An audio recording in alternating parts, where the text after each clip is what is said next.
دانشجویان عزیز طبق نظام کردیتی تحصیلات یعنی طبق نقشه تعلیمی برنامه مذکور امروز مشغولیت درسی که ما همراه بررسی می‌نماییم اوید موضوع امینوکسیدات ها همچون پرپارات های مواد ضروری و تحلیل شیمیایی آنها. مشغولیت درسی امروزه را از روی نقشه مذکور آغاز می‌نماییم. مفهوم درباره امینوکسیدات ها، راه‌های حاصل‌کنی امینوکسیدات ها، خاصیت‌های فیزیکی و شیمیایی، اینچنین امینوکسیدات پروتئینوگنی، نقش امینوکسیدات در حیات امروزه و تحلیل پرپارات های ضروری امینوکسیدات که چون انانه مشغولیت درسی امروزه را آغاز می‌نماییم. دانشجویان عزیز اوید این موضوع که معلومات پیدا کرده آمده است و اینچنین اوید مفهوم امینوکسیدات ها که برآمد می‌کند. مرحبا. مفهوم درباره امینوکسیدات ها. امینوکسیدات ها این بلاک استواری ساختاری می باشد که در آن ساختار سفیده نخهای مشکا موجود می باشد. در ارگانیسم انسان برای افزایش از برقراری، مستحکمی و کارکرد هورمون ها، آنتیتله ها و فرمنت ها استفاده برده می شود. همگی 20 نمود امینوکسیدات ها موجود می باشد که 9 تای آنها را هستیت می نامند. یعنی بدون آنها ارگانیسم خودش به طریق کافی سینتز کرده نمی تواند. امینوکسیدات ها خاصیت اساسی و کسلاتگی دارد. وابسته از ساختارشان باشد، امینوکسیدات ها الیفاتی و آروماتی می شوند. یکچند نمودی امینوکسیدات های الیفاتی مثلا الفا، بتا، گاما و غیره معلومند. از الفا امینوکسیدات ها سفیده ها و پپتید ها ترکیب یافتند. آنها در روندهای مهمی بیولوژی اشتراک می کنند. الفا امینوکسیدات ها پیوستگی های گتری فونکسیونالی بوده گروه کربوکسیلی و امینی دارند که به یک اتم کربن پیوست شده‌اند. نقش امینوکسیدات ها در ارگانیسم ها اهمیتی مهم را اجرا می کنند. منبع اساسی امینوکسیدات ها در ارگانیسم های زنده سفیده غذا می باشد. امینوکسیدات ها منتظمی ویتامین ها و مینرال ها را به ترتیب می درآورد و اینچنین افضلیت امینوکسیدات ها در ارگانیسم انسان در آن می باشد. ماده های کریستالی شفاف و نرمشوی حرارتی بلند را دارا می باشد.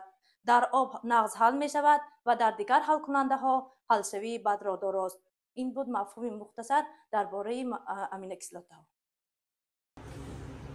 چطوری که دانشجویان عزیز ما برخوردار گشتیم یعنی اوید مفهوم امینوکسیدات ها یعنی چطوری که شاگرد ما در اینجا قید کرده گذاشتن امینوکسیدات ها یعنی پیوستگی مرکب ارگانیکی بوده از آنها سفیده ها تشکیل می کنند. یعنی آنها دارای مولکول آنها دارای پیوستگی گروه های فونکسیونالی کربوکسیل و گروه های امینی می باشند که این امینوکسیدات ها یعنی پیوستگی مرکب حیاتا مهم به حساب می روند. یعنی این معلومات مختصر بود اوید مفهوم امینوکسیدات ها و اینچنین میگذاریم باز ادامه میدیم موضوع درسی رو اوید نامگذاری پیوستگی امینوکسیدات ها و اینچنین خاصیت های فیزیکی و شیمیایی آن. امینوکسیدات ساده ترین کسلات امینوسیرکا می باشد که فرمول آن چنین است H2N, CH2, COH. این کسلات نامهای دیگر نیز دارد گلیسین، گلیکاکول.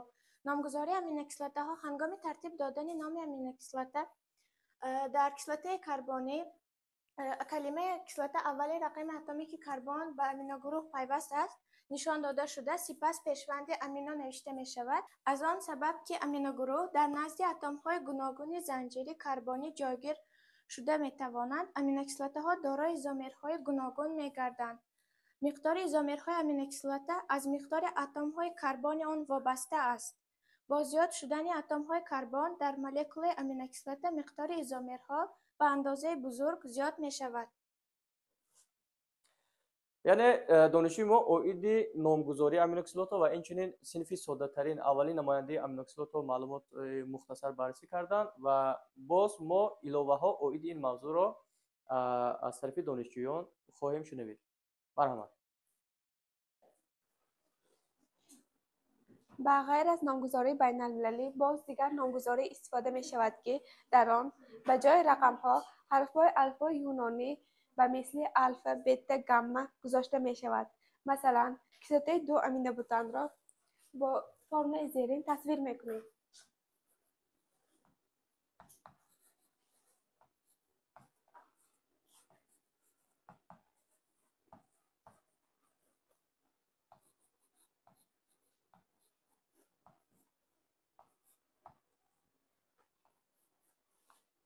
این می باشد کیسلوته الفا امین روغنی.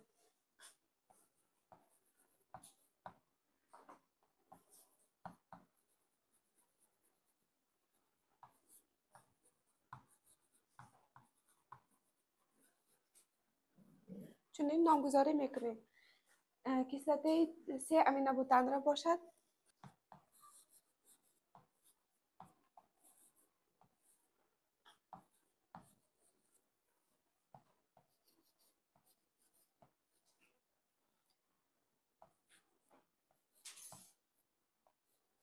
این است کیسلوته بتا امین روغنی.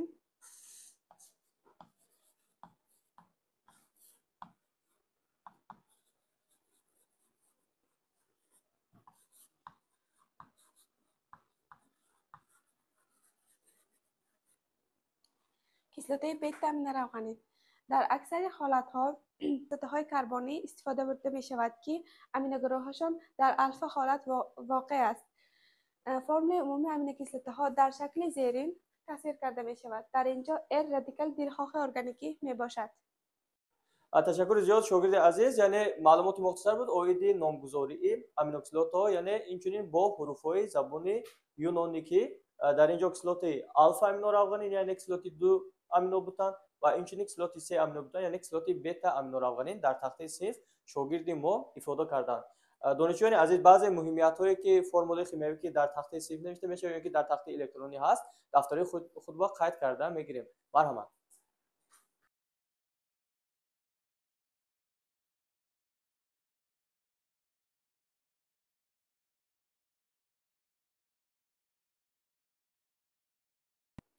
ачкале ки оиди номгузории аминокислоту шогирдои мо маълумотҳо пешниҳод намуданд, яъне ҳар чӣ қадаре ки миқдори карбон дар синфи пайвастагиҳои аминокислоту зиёд бошад, ҳамин қадар миқдори изомер дар ин синфи пайвастагиҳо меафзояд. Инчунин донишҷӯёни азиз, оиди ба даст овардани аминокислоту, манбаи асосии ҳосил кардани аминокислоту ачкале ки дар нақшаи мо оварда шуда буд, мо оиди ҳамин мафҳум маълумот хоҳем шунавид. марҳамат, ки маълумот пешниҳод менамояд. یعنی باز چند نفری دیگر اومدن اویدی منبع حاصل کردن امینوکسلوت‌ها. علی جان فریدون مرحمت. حاصل نمودن امینوکسلوت‌ها مهمترین منبع امینوکسلوت‌ها این سفیدهای طبیعی میباشند که هنگام گیدرولیز نمودن آنها آمیخته الفا امینوکسلوت‌ها حاصل میشود. از این آمیخته جدا نمودن امینوکسلوت‌ها بسیار کار مشکل است. ولی اگر مقدار 1 یا 2 امینوکسلوت از مقدار دیگر امینوکسلوت زیاد باشد، آنگاه جدا نمودن امینوکسلوت آسان‌تر می شود. سینتز امینوکسلوت از کسلوت‌هایی که گیدروژن‌هایشان با گلوژن‌های وصل کرده شده‌اند با تاثیر M1 امکان پذیر است. چیزی که می‌بینید در فرمول زیرین آموده شده است. در طبیعت میکروارگانیسم‌های وام می‌خورند که در جریان فعالیت حیاتی خود الفا امینوکسلوت‌ها رو سینتز میکنند. یعنی یکچند راه‌های به دست آوردن امینوکسلوت‌ها رو اینجا دانشجوی ما بررسی نمودند. دانشجویان عزیز یک چیز از خاطرتون فراموش نشود دفترهای خود با قید کرده گیرید. یکی از اصولهای استحصال امینوکسلوت‌ها در زمان معاصر عموما گیریم اگر منبع اساسی حاصل کردن امینوکسلوت‌ها این سینتز پیوستگی سفیده‌ها و اینچنین گیدرولیز سفیده‌ها به حساب می‌رود که سفیده‌ها رو ما در ترکیب موادهای غذایی چیکار می‌کنیم؟ قبول می‌کنیم. یعنی به ارگانیسم ما وارد میشن سفیدها و بعدا در نتیجه سینتز آنها در ارگانیسم حاصل میشه پیوستگی امینوکسلوت‌ها. منبع اساسی به دست آوردن سفیدها این موادهای غذایی که در تخته الکترونی آورده شده است و مانند پیوستگی شیر که در ترکیبش سفیدی کازئین دارد و اینچنین محصولاتایی که در اینجا دونگی‌ها آورده شده است در ترکیب آنها مقداری برزیادی سفیدها موجود است و در ترکیب سفیدها باشد مقداری معین امینوکسلوت‌ها وجود دارد. شاگردان عزیز هر یک ماده‌های خواه ارگانیکی هستند خواه غیر ارگانیکی هستند دارای خاصیت‌های فیزیکی و شیمیایی میباشند. اوید خاصیت‌های فیزیکی و شیمیایی امینوکسلوت‌ها که مراجع خود را پیشنهاد می‌کنند. مرحبا. خیلی قاسم باش فعال. مرحبا. امینوکسلوت ماده کریستالی سفید یا اینکه برنگ میباشند. آنها به خود بوی پست خاص را دارند. ماده امینوکسلوت ها ترش شیرین و تلخ میشوند. حرارت گذاشته امینوکسلوت ها تجزیه آنها نیز به وجود می آید. حرارت گذاشته امینوکسلوت ها از همدیگر خیلی کم فرق می کنند. از این سبب در وقت گذاشته آنها برای آنها خاصیت خاص موجود نیست. خصوصیت شیمیایی امینوکسلات‌ها در ماهیگی حل نمی‌شود. با این خصوصیت خود امینوکسلات‌ها با مولکول‌هایشان معین کرده می‌شود. از روی ساخت مولکولوی در مولکول آنها دو گروه مولکولوی امینوگروه و کربوکسیلی موجود میباشد. از این معلوم می‌شود که امینوکسلات‌ها خاصیت امفوتری را ظاهر می‌کنند. مثلا امینوکسلات‌ها با اسپیرت‌ها به رقص رفت افرهای مرکب را حاصل می‌کنند. مثلا در رقص با امینوکسلات و اسپیرت رقص رفتن افری مرکب امینوکسلات‌ها حاصل می‌شود. ачхеле ки донишҷӯи мо оиди хосиятҳои физикӣ ва химиявии аминокислотҳо маълумот пешниҳод намуданд, яъне марӯзи худро пешниҳод намуданд. аминокислотҳо чихеле ки ҳамаи мо яъне огаҳ гаштем, хусусиятҳои амфотерӣ доранд ки ин яке аз хосиятҳои химиявии ин синфи пайвастагиҳоро яъне зоҳир менамояд. خاصیت امفوتری داشتن این پیوستگی در آن است که یعنی موجود بودن گروه کربوکسیلی یعنی خاصیت کسلاتگی داشتن آن و اینچنین موجود بودن گروه امینی خاصیت اساسی داشتن این مواد را ifade میکند، یعنی به مانند صنف پیوستگی ماده های غیر ارگانیکی میباشند. یکی برتری یکی از فرقیت این صنف پیوستگی ها با ماده های غیر ارگانیکی در آن است که خاصیت امفوتری داشتن این صنف پیوستگی ها بین همدیگر برای عکس داخل شدن پیوستگی امینوکسلات میباشد. چون که در تخته الکترون شما دیده ایستاده، وقتی که گلیسین رو امینوکسلات رو با آلانین با ریاکسیون شیمیایی داخل میکنند، در نتیجه پیوستگی مرکبی امینوکسلات یعنی گلیسیل آلانین حاصل می شود که در اینجا ما حاصل شدن بند پپتیدی رو مشاهده کردن ما ممکن است. دانشجویان عزیز قید کرده میگیریم ریاکسیون مهمترین شیمیایی رو. مرحبا. امینوکیسلات‌های پروتئینوگنی 20 نامگاه امینوکیسلاتی که آنها را با کد ژنتیکی رمزگذاری نموده برای ساختن سفیده‌ها استفاده می‌برند. به امینوکیسلات‌های الیفاتی، والین، لیتسین، ایزولیتسین و متئنین منسوب می‌باشد. امینوکیسلاتی که در زنجیرهای پهلویشان گروهی گتروآتم‌ها، نیتروژن، اکسیژن، سولفور و گروه‌های سیکلی ندارد.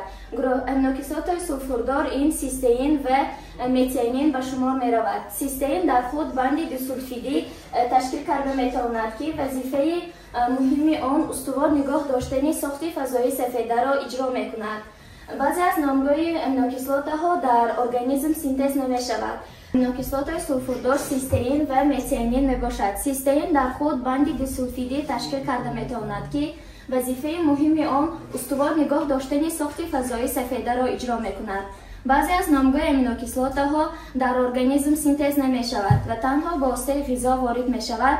این امینوکیسلات‌ها عوض نشونده نامیده میشود. به امینوکیسلات‌ها عوض نشونده والین، لیتسین، ایزولیتسین و متئنین منسوب میباشد.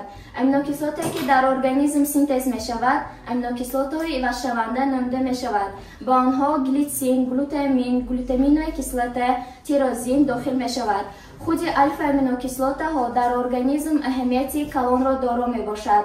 آنها به ترکیب سفیده‌های داخل میشود که برای فعالیت ارگانیسم زنده به نهایت نقش مهم را میبازد. این بود شاگردان عزیز معلومات مختصر اوید موضوع امینوکسلات ها همچون پرپارات های موادی داروری و تحلیل شیمیایی آنها. البته مفهوم تحلیل شیمیایی در امروزه موضوع درسی ما موضوع از همه مهمتری می باشد، زیرا که مقصد اساسی فن شیمی فارماسیوتی گذراندن تحلیل پرپارات های موادی داروری می باشد. عموما گیریم اگر فن شیمیا یکی از فن‌های دقیق به حساب می‌رود، بنابراین این علم با گذراندن تجربه‌های شیمیایی اهمیت خاص خودش را دارد. بنابراین ما یک چند پرپارات‌های مواد داروری را در امروزه درسی خود همراه بررسی خواهیم کرد و بعداً مشغولیت خود را جنببست می‌نماییم. در برابر ویتامین‌ها، مینرال‌ها و ماده‌های غذایی ارزش امینوکیسلات‌ها در ارگانیسم خیلی مهم می‌باشد. از امینوکیسلات‌ها سفیده‌ها حاصل می‌شوند که ماده ساختمانی می‌باشند. اصلاً همه سفیده‌ها زنجیره امینوکیسلات‌ها می‌باشند که در پی مشخص جایگیرند. از امینوکیسلات‌ها برای ساختن نخ‌های تمام موشک‌های بدن، موی‌های ناخن‌ها و برای برقرار نمودن مقرری پوست خدمت می‌کنند. طلبات شبانه روزی امینوکیسلات‌های عوض نشونده برای آدم کلانسال تقریباً 1 گرم می باشد، ولی مفهوم عوض نشونده تا اندازه شرطی است، چونکه حاصلشوی همه امینوکیسلات‌ها از همدیگر وابسته میباشند. مثلا تیرازین در ارگانیسم تنها از فنیلالانین حاصل میگردد و هنگام نارسایی تنها فنیلالانین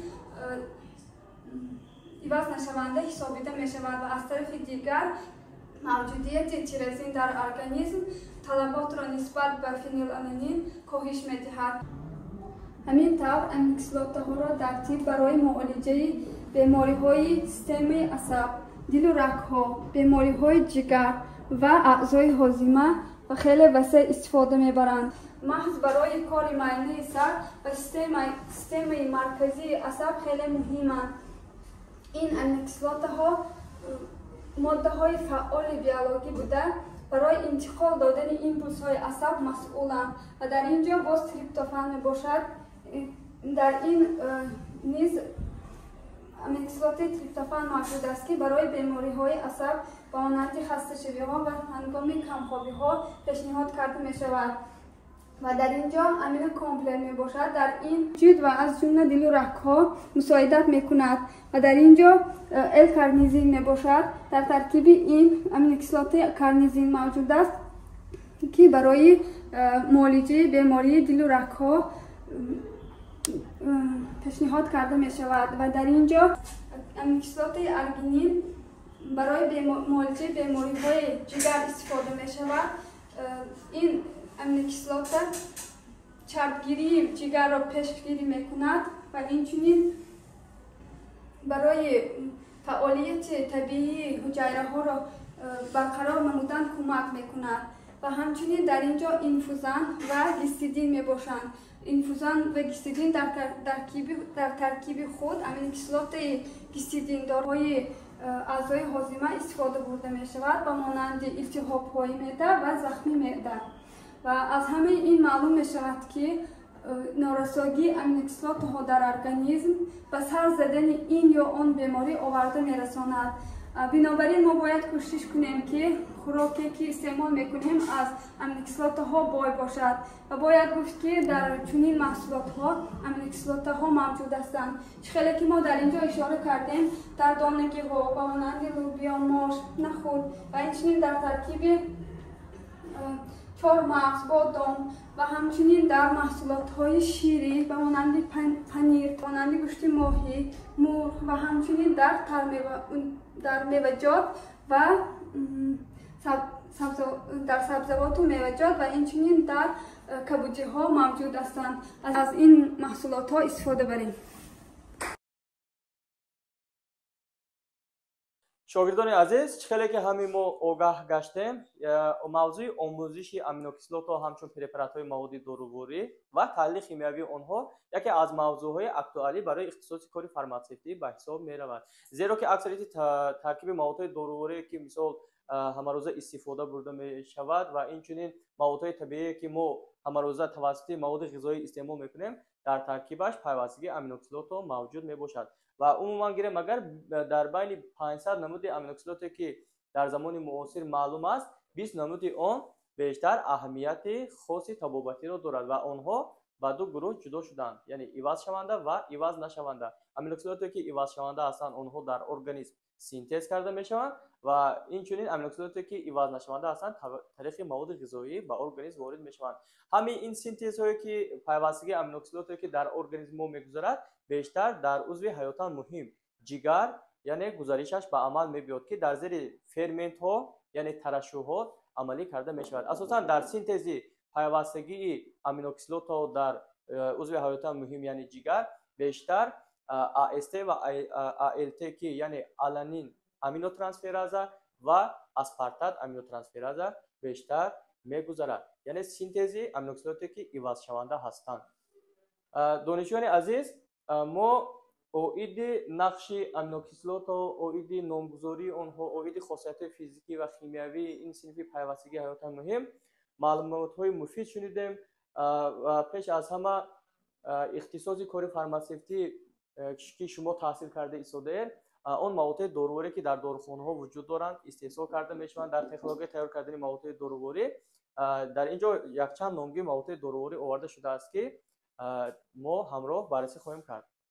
чӣ ки мо дар боло гуфта гузаштем, аксарияти таркиби маводҳои доруворӣ аз пайвастагии аминокислотҳо таркиб ёфтаанд, ки аксарияти маводҳои доруворӣ ки дар шакли маҳлулҳои инъексионӣ ҳастанд, дар шакли маҳлулҳои физиологӣ ҳастанд, онҳоро ҳамчун ғизои парентералӣ ном мебаранд. зеро ки ҳангоми коста шудани аминокислотҳо, чӣ ки ҳамин мо медонем, боиси сар задани аксарияти бемориҳои гуногун шуда метавонад. Аз ин лиҳоз инҳоро ҳамчун ғизои парентералӣ ном мебаранд, ки мисол мегирем маводи доруворӣ аминосил, ки дар таркиби худ якчанд намуди пайвастагии аминин изолейт, синфенилаланин, валин, аргинин, яъне зиёда аз 10 намуди аминокислотое ки мо онҳоро аминокислоти протеиногене гуфтем, яъне алфа аминокислотҳо дар таркиби ин маводи доруворӣ аминосил мавҷуд мебошад. Инчунин дигар маводи доруворӣ ҳаст ки нутрифлекс айнан аналоги ҳамин маводи доруворӣ мебошад. Дар дафтари худ қайд карда мегирем маводи доруворӣ ки дар таркиби зиёда аз 10 намуди алфа аминокислотҳо дорад. Аминосил, нутрифлекс,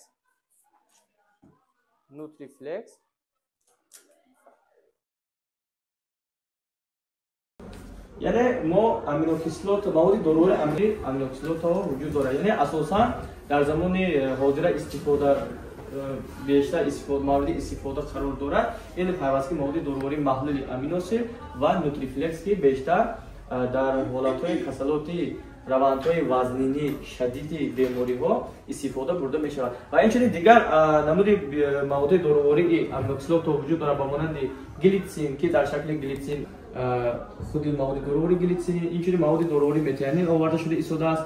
Инҷо инчунин маводи дорувории қурси глютаминовая кислота бовои 250 мг оварда шудааст ки аксарияти ин маводҳои доруворӣ ки мо гуфта истодаем ба монанди глитсин, ба монанди маводи дорувории глитсин эвала, инчунин ба монанди дорувории глютаминовая кислота бештар барои бемориҳои системаи марказӣ мешавад. Инчунин маводҳои доруворӣ ки ба монанди интелан бештар истифода бурда мешавад ҳам ба сифати маводи муҳофизаткунандаи системаи марказии асаб ва ҳам инчунин ба сифати оромкунанда ин маводи доруворӣ дар таркиби худ маводи доруворӣ чӣ дорад? Пайвастагии аминокислота дорад ки яъне аспаргиновая кислота ва глютаминовая кислота. Ду намуди алфа аминокислота дар таркиби ин маводи дорувории интелан чӣ ҳастанд? Вуҷуд дорад ва баъдан ин мавод хусусиятҳои таъсироти манфиш дар организм чӣ аст? камтар аст. Барои чӣ? Барои оне ки дар таркибаш пайвастагии аминокислотҳо доранд. Яъне аминокислотҳо барои саломатии инсон нафъбахш ҳастанд. Яъне таъсироти манфии онҳо чӣ аст?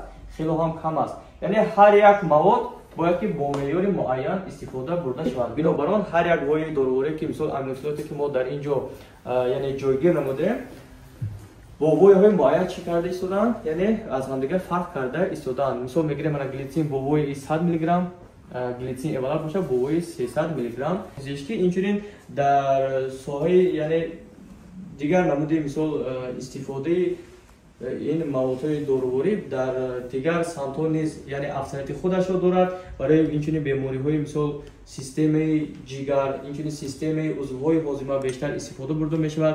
Яъне как ба мисли маводҳои қувватбахшанда, қувватафзоянда истифода бурда мешавад. Яъне як чиз ки активни добавка мекунад ки аксарияти маводҳои доруворӣ дар таркибаш ҳамин пайвастагии аминокислотҳо яъне дорад. Мисол шогирдони азиз, маводи дорувории аланин, яъне барои баланд бардоштани устувории қувват, барои фаъолияти кории гормонҳо, бартараф намудани хасташавии организм истифода бурда мешавад, ки ба аминокислоти ивазшаванда дохил мешавад. Инчунин маводи дорувории аргинин. Маводи дорувории аргинин барои ором кардани мушакҳои рагҳои хунга ва дастрас намудани оксиген ба системаи қалбии рагҳо. Инчунин системаи марказии асаб ва узвҳоро беҳтар менамояд. муқовиматро баланд менамояд. Инчунин барои паст кардани холестерин дар хун истифода бурда мешавад. Инчунин ҳангоми зиёд истифода намудани дорувориҳои гликозидӣ ва диуретикҳо ин маводи доруворӣ хело ҳам нафъбахш мебошад. Яъне чӣ ки ҳамин шумо медонед маводҳои дорувории гликозидӣ ва диуретикҳо инҳо ҳам яъне чӣ ҳастанд? Пайвастагиҳои гликозидҳо моддаҳои чӣ ҳастанд? Органикӣ ҳастанд ки бо имрӯза мавзӯи мо яъне препаратҳои дорувориш яъне алоқамандии худашро чикор карда истодааст? Баррасӣ намуда истодааст ки ин яъне алоқаи байни мавзӯиро яъне ифода мекунад. маводҳои дорувории гликозидия чӣ ки шумо дар машғулиятҳои аввала аз худ намуда будед, препаратҳои маводҳои дорувори глифозидӣ барои системаи қалби рагӣ бештар истифода бурда мешавад. Ва инчунин диуретикҳоям ба нафаре ки мисол бемориҳои фишор баландӣ доранд истифода бурда мешавад ки ба монанди маводи дорувори фурасемид бештар истифода бурда мешавад ки хусусиятҳои чӣ дорад? Пешобронандагиро дорад. Инчунин аспаргиновая кислота, систеин, глютаминовая кислота, глутамин, глицин ва инчунин пиралин, серин ва тирозин инҳо ҳам инчунин ба аминокислотаи ивазшаванда дохил мешаванд. Яъне чӣ қадar шумо дидед шогирдони азиз, ҳар як намуди аминокислоте ки ивазшаванда ҳастанд дар организм синтез карда мешаванд, тариқи ферментҳое ки мо гуфта гузаштем дар було. Яъне ҳар як ҳамин маводи доруворӣ дар соҳаи тиб ба таври васеъ истифода бурда мешавад ки асосан дар шаклҳои сахт ва дар шаклҳои моеъ парвориш карда мешавад аз нигоҳи технологияи тайёр кардани препаратҳои маводи доруворӣ ки дар инҷо шаклҳои маводҳои доруворӣ бо вояҳои онҳо ифода карда шудааст ки инҳо ба синфи пайвастагии аминокислотаи ивазшаванда дохил карда мешаванд. Ва инчунин аминокислотаи ивазнашаванда гуфтем мо аминокислотаи ивазнашаванда чӣ қадar ки дар боло қайд карда гузаштем тавассути маводҳои ғизоӣ аз ҷумла маҳсулотҳои табиие ки мо ҳамарӯза истифода мебарем дар таркиби онҳо вуҷуд доранд ва ҳангоми истифода дар натиҷа дар организм синтези онҳо яъне мегузарад.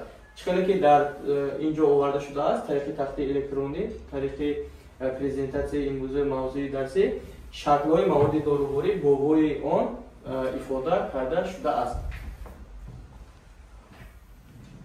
яъне чӣ қадar ки мо маводҳои доруворӣ ки гуфтем ки ҳамчун ғизои парентералӣ истифода бурда мешавад ба монанди нутрифлекс, аминосол, инчунин аминоплазмол, аминовин, инчунин аминоквел якчанд маводҳои доруворӣ ҳастанд ки онҳо ба сифати маводи ғизои парентералӣ истифода бурда мешаванд. барое ки ба сифати маводи ғизои парентералӣ истифода бурда мешаванд барое ки онҳо тавассути яъне усули инъексионӣ истифода бурда мешаванд. бештар дар ҳолати қатравӣ яъне чикор карда мешавад истифода бурда мешавад. ва баъдан гефамине ки дар инҷо оварда шудааст ин ҳам зиёда аз се намуди аминокислотро дар таркиби худ дорад лейцин, изолейцин, валин ва аргинин ки ин асосан бо роҳи энтералӣ истифода бурда мешавад ва дар шакли сахт барориш карда шудааст. ин буд маълумоти мухтасар оиди мавзӯи имрӯзаи мо ки тибқи низоми кредитӣ яъне аз рӯи нақшабарномаи таълимии силабус мо ҳамроҳи шумо баррасӣ намудем ва баъдан мегузарем ба қисмати амалии мавзӯи имрӯза. яъне чӣ қадar ки ҳама шумо медонед илми химия яке аз илмҳои дақиқ ба ҳисоб рафта бетаҷриба яъне ин фан мазмун ва муҳтавои худашро надорад, зеро ки илм ҳарчанд ки бештар хонед чун амал дар ту нест нотоне. бинобар он хусусан гирем агар аз фани химияи фарматсевтӣ мақсади асосии ин фан таҳлили препаратҳои маводи доруворӣ мебошад. бинобар он мо якчанд маводи дорувории ин гурӯҳро дар таҷрибаи амалии худ ҳамроҳ баррасӣ хоҳем кард. шогирдони азиз, мақсади асосии фани химияи фарматсевтӣ ин омӯхтани таркиби маводҳои доруворӣ яъне таҳлили сифатӣ ва таҳлили миқдори маводҳои доруворӣ мебошад. мо барои гузарондани таҳлилҳои химиявӣ истифода мебарем аз китоби фармакопеяи давлатӣ яъне государственни фармакопея. аз ҷилди даҳуми ин китоб истифода мебарем ки оиди таҳлили препаратҳои маводи доруворӣ, оиди санҷиш, оиди тайёр кардани маводҳои доруворӣ дар ин китоб ҷойгир карда шудааст. бинобар он нахуст таҷрибаи мо анализи сифати таҳлили маводи дорувории курси метионин мебошад. барои гузарондани ин таҷрибаи химиявӣ мо аз рӯи фармакопеяи давлатӣ истифода мебарем маҳлули якфоизии спирти нингидрин. бинобар он яъне дар дасти ман хокадоруи нингидрин вуҷуд дорад. яъне барои гузарондани ин таҷриба мо истифода мебарем аз хокадории нингидрин ва баъдан маҳлули спирти якфоизии онро омода мекунем. яъне дар реаксияи химиявие ки мо таҳлили сифатии маводи дорувориро мегузаронем хокаи нингидрин лозим аст, спирти 95% этанол ва ё ин ки 96%, оби муқаттар ва инчунин пробиркаҳои химиявӣ, воронкаи химиявӣ ва инчунин пипетка ба мо лозим аст. таҷрибаи химиявии мо аз рӯи фармакопеяи давлатӣ ҳангоми гузарондани таҳлили сифатии ин маводи доруворӣ баъди илова кардани маҳлули спирти 1% нингидрин 5-6 қатра дар болои пайвастагии маводи доруворӣ метионин бояд ки ранги маҳлул бунавши кабуд ҳосил шавад. бинобар он мо пеш аз ҳама قرص با استفاده از قرص متیانی که هر یک قرص آن 250 میلی گرم واحد دارد ما استفاده میبریم از قرص متیانی و بعدا برای گذراندن ریاکسیون شیمیایی ما 50 میلی گرم متیانین لازم است. بنابراین ما باید به شکل خاکدارو دراریم قرص متیانین رو.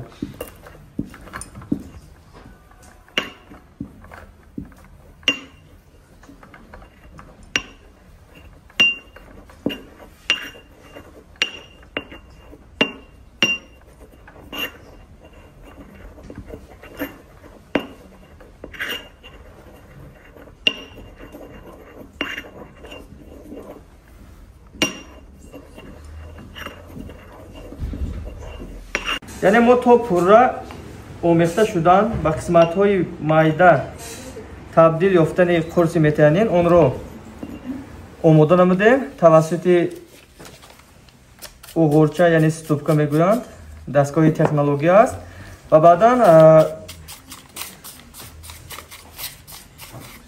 ما خاکه حاصل شده را طریق ترازوی الکترونی 50 میلی گرم و با یهو جدا میکنیم.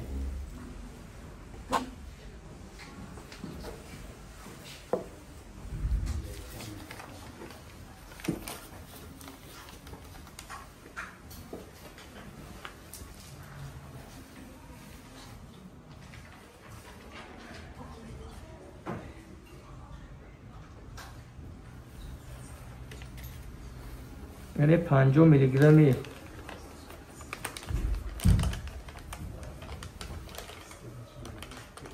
خاکه قرص متیانین رو ما آماده کردیم طریق ترازوی الکترونی و بعدا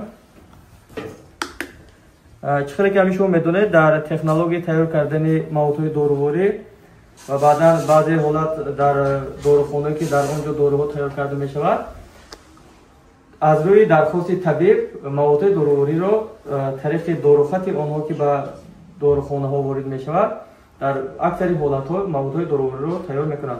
دانشجویان عزیز ما استفاده بردیم از قرص 250 میلی گرمی مواد داروواری متیانین که شما فن تکنولوژی داروسازی خواندگی هستید اینچنین فن فارماکولوژی هم آموختگی هستید. بنابراین علاقه‌مندی شیمی فارماسیوتی با فن‌های تکنولوژی داروسازی با فن‌های فارماکولوژی و اینچنین با فن فارماکوگنوزی علاقه‌مندی زیست دارد. یعنی علاقه بین فنی یکی شیمی فارماسیوتی با اونها علاقه زیست دارد. بنابراین از شما در بین شما که اویدی نوشتن داروخط مواد داروواری متیانین در تخته سین معلوماتی مختصر داده میتوانند. مرحبا.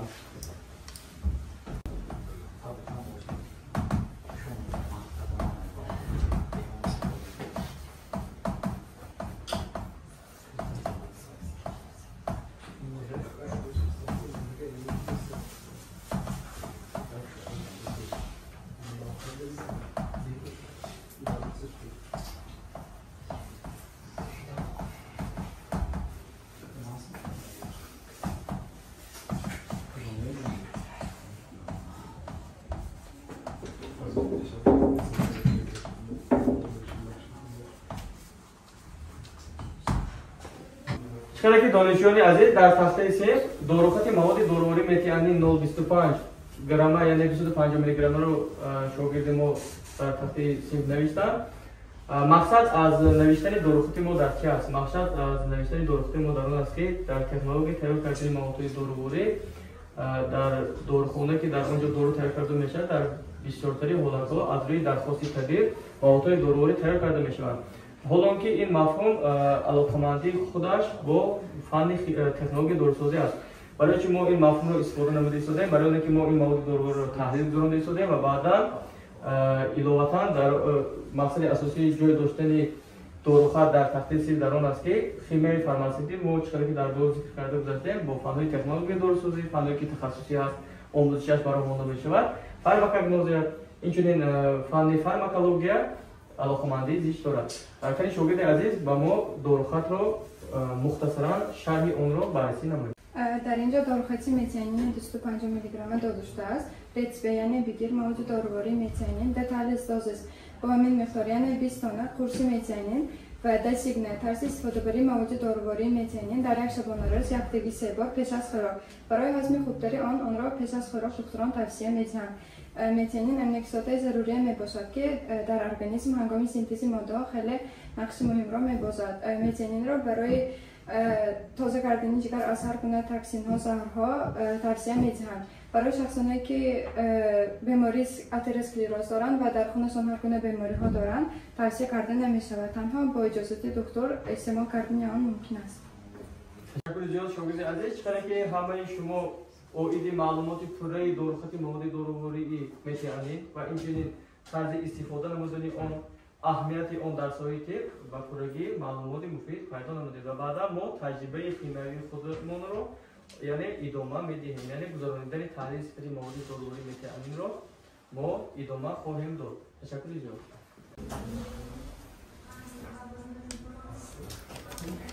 از روی فارماکوپی دولتی ما 0.5 گرم مواد دارویی متیانین را طریق ترازی الکترونی برکشیدیم و بعدا ما آماده میکنیم محلول 1% سپیرتی نینگیدرین را استفاده میبریم از خوکه نینگیدرین.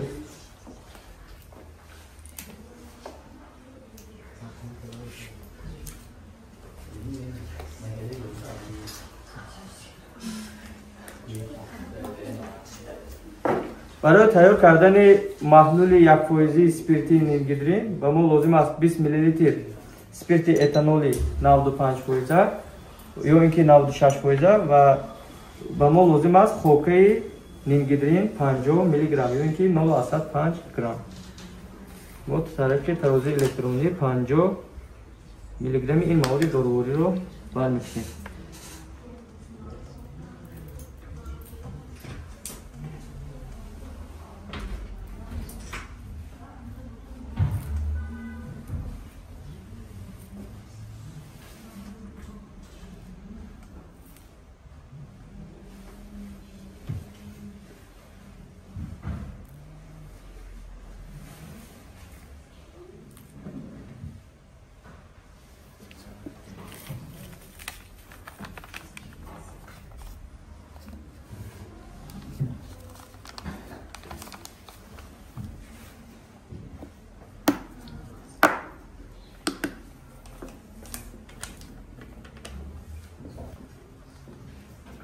بعدا با ما پروبیرکه حجمدار لازم است. ما با پروبیرکه حجمدار اضافه میکنیم محلول سپیرتی 95%.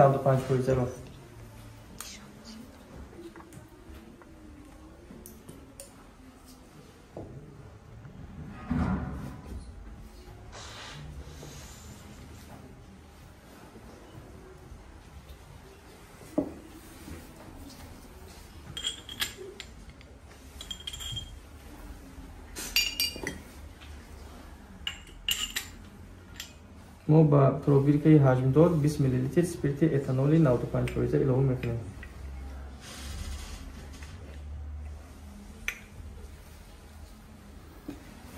یعنی 20 میلی لیتر سپیرت اتانولی 95% با 20 میلی لیتر سپیرت 95% اتانول ما 50 میلی گرم مواد تحلیل کننده نینگیدرین رو اضافه میکنیم.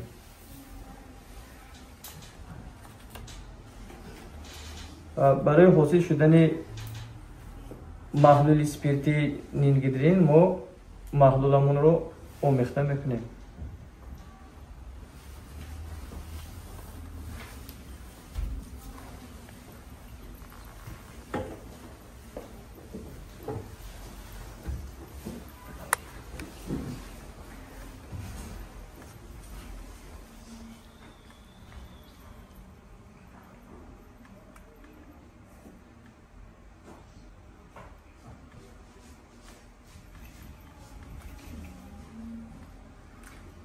یعنی محلول نینگیدرین ما محلول سپیرتی 1% اون تیار شد و بعدا برای ما گذراندن تجربه خود ادامه تجربه خود برای تحلیل پرپارات مواد دارویی متیانین از پروبیرکه حجمدار و بعدا آب مخاطر استفاده میبریم. ما پروبیرکه خود رو میگذاریم بعدا استفاده میبرم از دیگر پروبیرکه حجمداری که در این ریاکسیون شیمیایی به ما لازم است. یعنی ما با پروبیرکه مذکور 1 میلی لیتر آب مقطر رو اضافه میکنیم.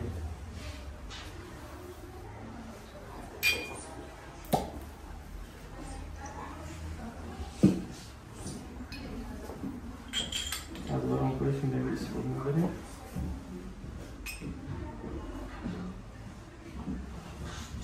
یک میلی لیتر آب مقطر اضافه نموده.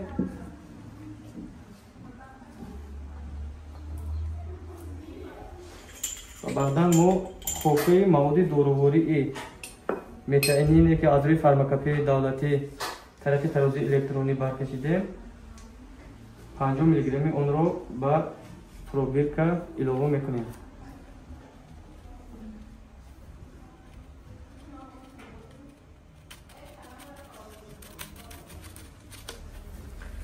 و بعدا آمیخته میکنیم.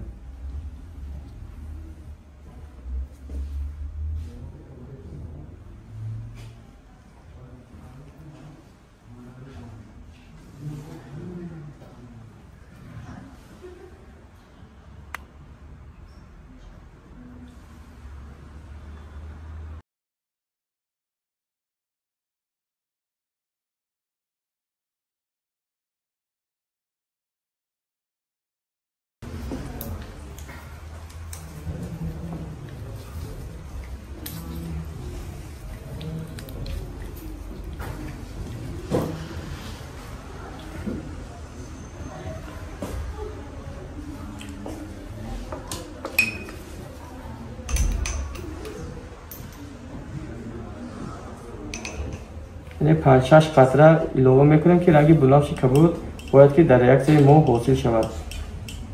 وقتی که اگر محلول ما رنگ بنفش کبود شتاب حاصل شود، ما پس حقانیت این مواد داروباری رو از روی تجربه معین کردن ما ممکن است.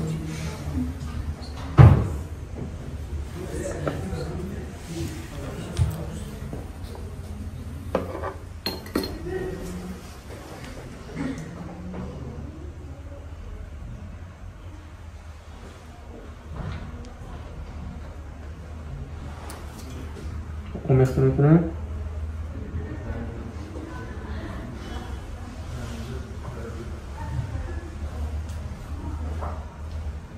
یعنی رنگی بنفش حاصل شده ایستاده است و بعدا حاصل شدن رنگی کبود در تجربه ما هنگام آمیخته کنیم حاصل می شود. یعنی این گذراندن تحلیل صفتی پرپارات مواد داروباری متئنین.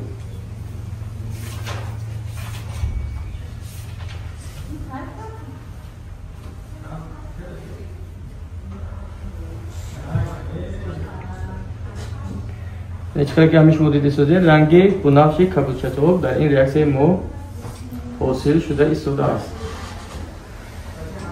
این بود یکی از اصولهای تحلیل صفتی پرپارات مواد داروباری متئنینی که از روی فارماکاپی دولتی جلد 10 ما استفاده نمودیم. یعنی ما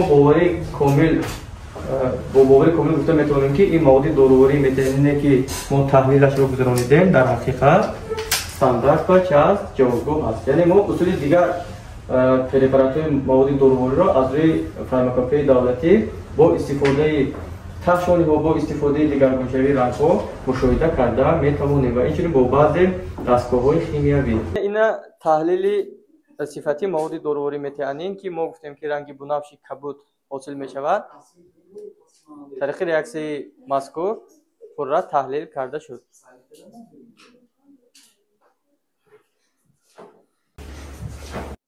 شاگردان عزیز، این بود مشغولیت امروزه درس تعلیمی ما. باقی سلامت و سربلند باشید در آموزش من بعد علم و در کارهای آیندهتون که شما همچون ختم کننده هستید تمام پیشروی و تمنیات‌های نیک را خواهان هستم.